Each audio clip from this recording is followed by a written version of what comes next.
జగిత్యాల సభ విజయవంతం చేయాలని జన సమీకరణ విషయంలో గట్టిగా ప్రయత్నించిన కేటీఆర్ చివరికి సభకు హాజరు కాలేదు. సభ తర్వాత పరిణామాలపై స్పందించడం లేదు. అందుకే కేటీఆర్ మౌనం హాట్ టాపిక్ గా మారింది.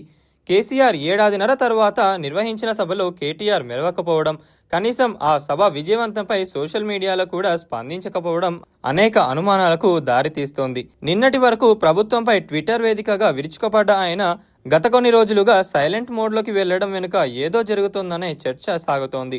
బీఆర్ఎస్ భవిష్యత్తు, పార్టీని ముందుకు తీసుకెళ్లే విధానంపై కేసీఆర్, కేటీఆర్, హరీష్ రావుల మధ్య ఏకాభిప్రాయం కుదరడం లేదనే వాదన బలంగా వినిపిస్తోంది.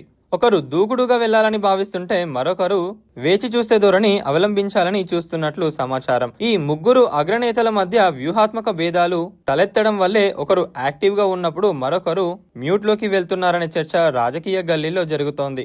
ముఖ్యంగా క్షేత్రస్థాయి కార్యకర్తలు ఈ ముగ్గురు కలిసికట్టుగా పోరాడాలని కోరుకుంటున్న తరుణంలో ఇలాంటి మౌన వ్రతాలు ఇబ్బందికరంగా మారాయి. కేసీఆర్ గతంలో పాటించిన మౌనముని వ్యూహాన్ని ఇప్పుడు కేటీఆర్ అమలు చేస్తున్నారా, లేక నిజంగానే పార్టీలో నాయకత్వ బాధ్యతలు లేదా ప్రాధాన్యత విషయంలో ఏమైనా అలకలు ఉన్నాయా అనేది తేలాల్సి ఉంది.